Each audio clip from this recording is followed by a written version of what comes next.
नमस्कार, DG news में आपका स्वागत है। मैं हूं प्रकाश हिंदुस्तानी। इस कार्यक्रम में हमारे खास मेहमान हैं यूपीएससी की परीक्षा में देश भर में 234वां स्थान पाने वाले इंदौर के सराफा विद्या निकेतन के पूर्व छात्र अंशुल गुप्ता। अंशुल, हमारे स्टूडियो में आपका बहुत बहुत स्वागत है। धन्यवाद। आपको बहुत बहुत बधाई ये उपलब्धि हासिल करने के लिए। लेकिन ये कोई आपकी पहली उपलब्धि नहीं है, आप इसके पहले आईआईटी और आईआईएम कर चुके हैं। तो आईआईटी और आईआईएम करने के बाद यूपीएससी की परीक्षा देने की क्या सूझी आपको? आईआईटी और आईआईएम के बाद भी आप प्राइवेट सेक्टर में काम करते हुए देश के विकास में योगदान दे सकते हैं। लेकिन जैसा हमारा सामाजिक ढांचा है और व्यवस्था है, आज के समय में भी यदि आपको एक बड़ा परिवर्तन करना है या अपने आसपास की चीज़ों को ठीक करना है तो सरकारी सिस्टम उसके लिए बेस्ट जगह है। तो यही मूलभूत कारण था कि आईआईटी और आईआईएम के बाद प्राइवेट सेक्टर में काम करते हुए भी मैंने यूपीएससी की परीक्षा दी। मैंने सुना कि आपने कोई कोचिंग नहीं की, किसी दुकान में आप नहीं गए जो कोचिंग का दावा करती हैं, बल्कि नौकरी करते हुए ये परीक्षा दी। और ये सही बात? मैं एमबीए के बाद जॉब कर रहा था 3 साल तक, तो कोचिंग नहीं कर सकता था और मोस्टली कोचिंग्स दिल्ली में है, जबकि मेरा जॉब बॉम्बे में या बेंगलोर में था, तो मैंने कोचिंग नहीं की। और ऐसे भी परीक्षा का एक ढांचा ऐसा है कि यदि आप उसे समझ सकें और उसके हिसाब से आप किताबें ला करके और इंटरनेट के माध्यम से पढ़ने की कोशिश करें तो मेरे ख्याल से चीज़ें इतनी मुश्किल नहीं है। कैसे आपने पढ़ाई की बगैर किसी मार्गदर्शन के, इंटरनेट के जरिए? क्योंकि इंटरनेट पर पहुंच तो सभी की है, तो आपके साथ कोई विशेष प्रशिक्षण तो हुआ नहीं इस पर?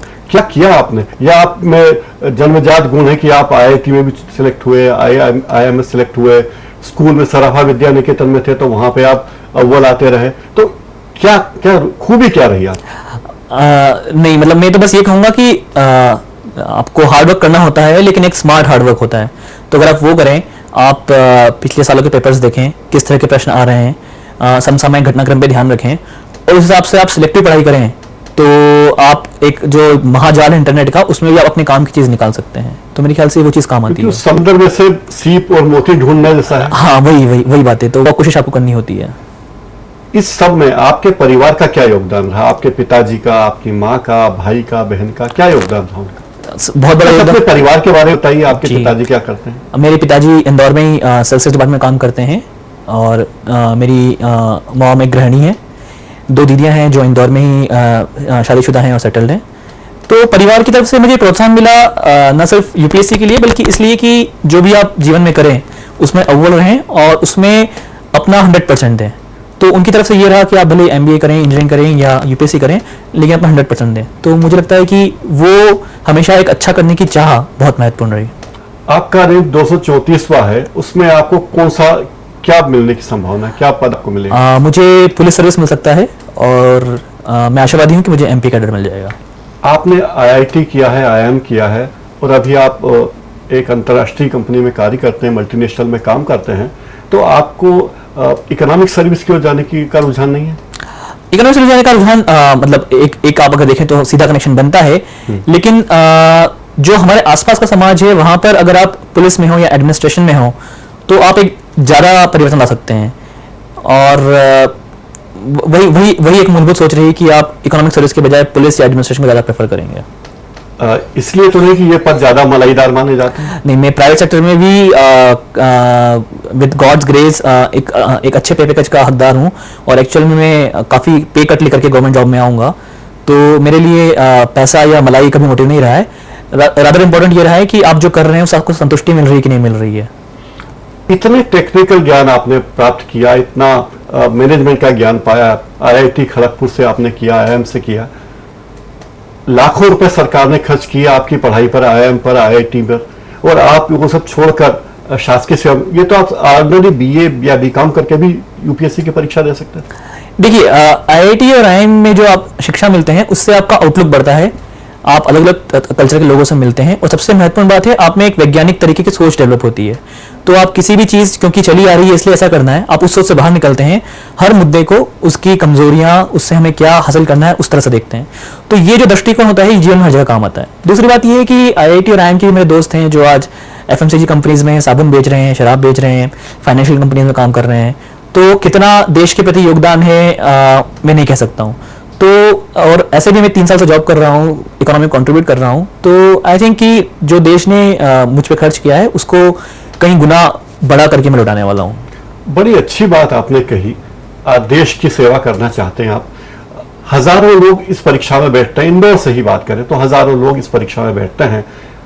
कुछ उनको फार्मूले बता सकते हैं कि आपने क्या पढ़ाई की, आपके विषय क्या थे, यूपीएससी में आपने कौन कौन से सब्जेक्ट्स लिए, उनकी तैयारी कैसे की, इस बारे में कुछ बताएंगे? जी, मेरे ऑप्शनल विषय इतिहास और राजनीति विज्ञान थे।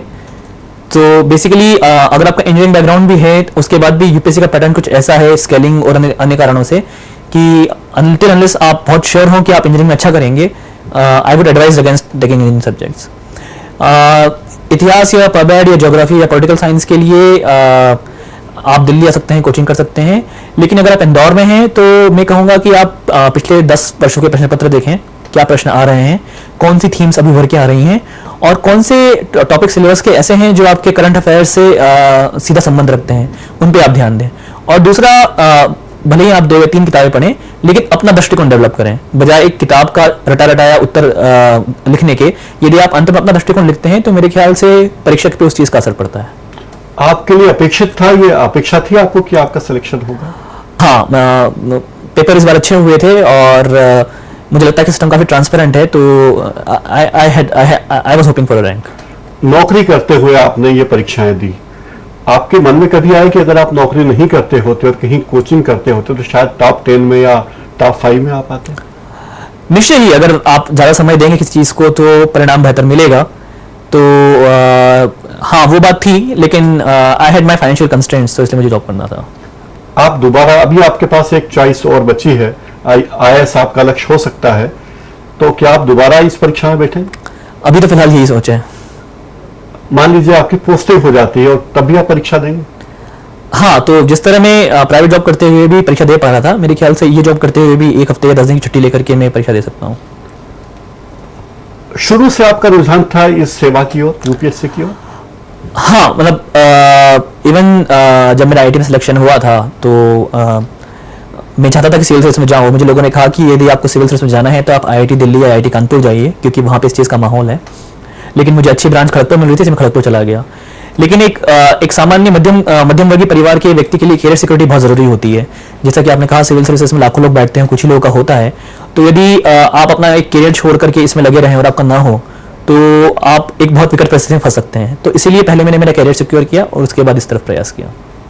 बड़ी स्ट्रेटेजिक लड़ाई लड़ी आपने इसके लिए, ये कहेंगे? हाँ, मतलब इट टुक मी इयर्स, लेकिन हाँ, एक सोच थी, पहले उस सोच के तहत काम किया। सबसे कठिन माना जाता है यूपीएससी के एग्जाम में इंटरव्यू फेस करना, तो इंटरव्यू आपने कैसे फेस किया और क्या क्या सवाल थे आपके साथ? इंटरव्यू पैनल में जो लोग बैठते हैं वो रिटायर्ड ब्यूरोक्रेट्स होते हैं, जर्नलिस्ट होते हैं, एकेडमिशियंस होते हैं, और उन लोगों को इस फील्ड का बहुत अनुभव होता है। तो ये बहुत महत्वपूर्ण होता है कि आप उनके सामने अपने असली विचार प्रस्तुत करें, बजाय इसके कि आपको कोचिंग क्लास में क्या सिखाया गया है या आपको क्या लगता है कि वो क्या सुनना चाहते हैं। मुझसे इस बार इंटरव्यू में पहला सवाल, जैसे कि आपने पूछा कि आप आईआईटी और आईएम के बाद सिविल सर्विस उठाने क्यों चाहते हैं, वो पूछा गया। मेरा ऑप्शनल पॉलिटिकल साइंस था, तो मुझसे पूछा गया कि भारत के पड़ोसी देशों से किस तरह के संबंध हैं, क्या क्या समस्याएं हैं। उसके अलावा चूंकि मैं एक फाइनेंशियल कंपनी में काम कर रहा था, तो मुझसे शेयर मार्केट के संबंध में और फाइनेंशियल टर्म्स वगैरह के बारे में पूछा गया। सरकार की युवा वर्ग के लिए किस तरह की योजनाएं हैं, किस तरह से आप मध्य प्रदेश में क्या क्या समस्याएं हैं, उनके प्रति आप, यदि आपको मौका मिलता है तो आप क्या अप्रोच अपनाएंगे, इस तरह के सवाल पूछे गए। कोई चीज बची नहीं, आपके जॉब के बारे में पूछा गया, आपके बैकग्राउंड के बारे में पूछा गया, पढ़ाई, शेयर बाजार को पूछा, राजनीति के बारे में पूछा, पॉलिसी, देश, तो ये सब पढ़ने के लिए कितना समय आपने दिया? इंटरव्यू के लिए आप 1 महीने या 15 दिन तैयारी नहीं कर सकते हैं। आपका जो शुरू से एक चला आ रहा है, एक आपका एप्टीट्यूड डेवलप हुआ है, वो ज़्यादा महत्वपूर्ण होता है। तो अगर एक तरह से कहें तो मैंने 25 साल पढ़ाई करी है इसके लिए, एक तरह से कहें तो 1 या 2 महीने पढ़ाई करी है। कैसे अपडेट रखते हैं आप? कौन कौन से अखबार पढ़े, कौन कौन से चैनल देखे जो हमारे दर्शकों को, जो युवा दर्शक है, वो लाभान्वित हो सकते हैं? जी, मैं हमेशा इंदौर के बाहर रहा हूँ, तो सिविल सर्विसेज के पॉइंट ऑफ व्यू से इंडियन एक्सप्रेस और हिंदू रेगुलर पढ़े हैं, इंटरनेट पर अवेलेबल हैं। इंदौर के अखबारों में भी नई दुनिया पत्रिका इंटरनेट पर अवेलेबल है, तो आपको आपके शहर में और आसपास क्या हो रहा है उसकी जानकारी के लिए। और प्रतियोगी पुस्तिकाओं में I don't follow any magazine as such, rather आप किसी न्यूज़ आइटम को देखिए, उस पर फिर आप गूगल सर्च कीजिए क्या बातें चल रही हैं, अलग अलग पॉइंट ऑफ व्यू क्या हैं। मैंने ये स्ट्रेटेजी अपनाई थी। यानी एक विषय पर जानने के लिए उसके पूरे समुद्र में गोता लगाना जरूरी है। क्योंकि अब यूपीएससी का पैटर्न इस तरह से चेंज हो रहा है कि बजाय ये पूछने की कि ये कब हुआ और ये कैसे हुआ, वो पूछने लगे कि ये क्यों हुआ और इसके क्या क्या परिणाम होंगे। तो इसके लिए जरूरी है कि आपको सिर्फ एक फैक्चुअल नॉलेज के बजाय उस चीज के गहराई में जाकर के उसके बारे में जानकारी हो। चीजों की समीक्षा करना भी आपको आना चाहिए, ये भी अपेक्षा जी बिल्कुल बिल्कुल। अब जबकि आप इस परीक्षा में चयनित हो गए हैं, तो आपके परिवार वाले क्या सोचते हैं? क्या आपके परिवार में भाई बहन पिता चाचा कोई आईएएस या आईपीएस है? शासकीय सेवा में पिताजी हैं, पर उसके अलावा आईएएस आईपीएस है? नहीं, कोई नहीं। कि पिताजी क्या करते हैं वाणिज्यक कर विभाग में, किस पद पर कार्यरत हैं? हाँ, so he is in clerical cadre, he is due to retire in June. और हाँ, बस यही है। उनके लिए तो बहुत खुशी की बात होगी कि सबसे ज्यादा खुशी आपकी इस उपलब्धि पर किससे हुई आपके परिवार में? मेरी मम्मी को। और आपको लगता है कि आपने मंजिल पा ली है, आगे और आगे जाना है? ये तो एक पड़ाव है। आप जिस उद्देश्य से आए हैं, आपको वो उद्देश्य अचीव करना जरूरी है। तो बस ये आपको ये कहता है कि हाँ, शायद आप सही दिशा में चल रहे हैं, बस वही है। शासकीय सेवा में इसे आपने इतना महत्वपूर्ण क्यों माना, जब इतनी मोटी तनख्वाह वाले ऑफर आपके पास है, इतनी मोटी नौकरी, तनख्वाह की नौकरी आप कर रहे हैं, मल्टीनेशनल में काम कर रहे हैं, बैंकिंग सेक्टर में, चेतन भगत की तरह आप भी बहुत पैसे कमा के दूसरे काम कर सकते हैं। तो क्या लगा आपको, कैसे आप सेवा कर पाएंगे सरकार जनता की? देखिए, एक चीज होती है कि आपने जो बात कही तनख्वाह की, तो आदमी की पैसे की कुछ जरूरतें होती हैं। तो मेरे ख्याल से शासकीय सेवा में भी आपकी वो जो मूलभूत जरूरतें होती हैं वो पूरी होती हैं। अगर आपको एक लग्जरी की इच्छा है तो हाँ, लग्जरी की इच्छा आपकी पूरी नहीं होगी। लेकिन आदमी को जीवन में जिन 3-4 चीज़ों की जरूरत होती है कि हाँ, मेरी जो बेसिक नीड्स हैं वो पूरी हों, लेकिन साथ ही साथ मैं कर रहा हूँ, मुझे जब वो कहते हैं ना कि when I go to sleep in the night I should feel that I am satisfied, तो वो वाली बात है। शासकीय सेवा में आप कहीं भी जाएं, आप फॉरेन सर्विस में हैं, आप बाहर के देशों से इस तरह के समझौते करें जिससे व्यापार बढ़े, रोजगार के अवसर बढ़े। आप पुलिस में हैं, अगर आप क्राइम कंट्रोल करें तो उससे इकोनॉमी डेवलप होती है। और अगर आप एडमिनिस्ट्रेशन सर्विस में हैं तो आप जो फिजूल खर्ची हो रही है उसे रोके, जो प्रोजेक्ट्स टाइम पे पूरे नहीं हो रहे हैं उन्हें टाइम पे पूरा करें, इससे कॉस्ट सेविंग होती है। तो मेरे ख्याल से यहाँ पे आप अपना एमबीए का नॉलेज या आईआईटी का नॉलेज यूज करके आप एक योगदान दे सकते हैं। आपके दोस्तों की सूची में कोई आईएएस या आईपीएस है? हाँ, काफी सारे, मतलब मेरे आईआईटी के और आईएम के दोस्त दे रहे हैं। तो जो इस बार 9th रैंक आई है, he is a batchmate of mind from IIT. मेरे आईएम के कुछ सीनियर्स हैं, एक की 25 रैंक आई है, एक 134 आई है, कुछ की 700 आई हैं। तो आईआईटी और आईएम के काफी लोग सिविल सर्विस की तरफ जा रहे हैं। ऐसा लगातार हो देखने में आ रहा है कि लोग टेक्निकल शाखाओं से आए हैं, ऑर्डिनरी शाखाओं के बजाय उनका चयन आईआईटी आईएम में या सॉरी आईपीएस आईएम में पहले हो रहा है। ऐसा देखिए, मैं शाखाओं का फर्क तो नहीं करूंगा। मेरा बस ये कहना है कि जब 10th में या 12th में लोग सब्जेक्ट चूज करते हैं, तो एक हमारा जो समाज बना हुआ है एक मिडिल क्लास सोसाइटी में, so everyone goes for engineer और मेडिकल। लोग उसके आगे सोचने की कोशिश नहीं कर पाते हैं। काफी बाद में जाकर के वो सोच पाते हैं कि हमारी चॉइस क्या है। जैसे अब चेतन भगत है, आईआईटी आईएम करके राइटर बन गए। दूसरी चीज ये होती है कि अभी आज की तारीख में जो सिस्टम है, एक क्लास 10 के बाद जो मैक्सिमम लोग होते हैं, हाई परसेंटेज कह लिए आप या क्रीम कह लीजिए, दे गो टू साइंस और मेडिकल। तो ये बहुत स्वाभाविक बात है कि उन्हीं लोगों में से लोग होंगे जो किसी प्रकार की प्रतियोगी परीक्षा में टॉप भी करेंगे। शासकीय सेवा में आने पे जो चुनौतियां आपको आएगी, अगर आप मान लीजिए आईपीएस होते हैं, नरेंद्र कुमार की तरह कोई चुनौती आएगी आपके सामने, तो आप उससे निपटेंगे या कोई और तरीका आपने सोचा है, समझौते का रास्ता अपनाएंगे? नहीं, समझौते का रास्ता नहीं होता है। शासन ने आपको इतना महत्वपूर्ण पद दिया है, आपको इतनी अधिक संवैधानिक सुरक्षाएं दी हैं, तो आपको पता होना चाहिए कि आपको किस प्रकार की सुरक्षाएं मिली हुई हैं। लेकिन साथ ही साथ आपको एक रिस्पॉन्सिबिलिटी का सेंस होना चाहिए कि एक दी गई परिस्थिति में आपको किस तरह से किसी चीज का सामना करना चाहिए। तो मेरे ख्याल say that sense of proportion with sense of duty and responsibility अगर आप रखें तो आप काम कर सकते हैं।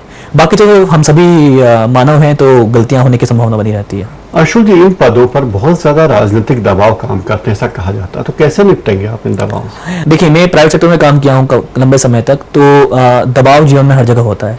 जहां पर भी आपको जिम्मेदारी का पद दिया जाएगा, आप किसी न किसी के प्रति रिस्पॉन्सिबल होंगे, वो चाहे बॉस हो प्राइवेट सेक्टर में या शासकीय सेवाओं में आपके जो राजनीतिक प्रतिनिधि हैं। तो उस तरह के दबाव को तो मैं समझता नहीं हूँ। दूसरी बात यह है कि जो काम आपको लगता है जनता के हित में है और नियम अनुकूल है, आप वो काम बिल्कुल कीजिए। जो काम आपको लगता है कि नियम अनुकूल नहीं है, उस काम को मत कीजिए। आपको संविधान में इस प्रकार की सुरक्षा दी गई है कि आप काम से मना कर सकते हैं।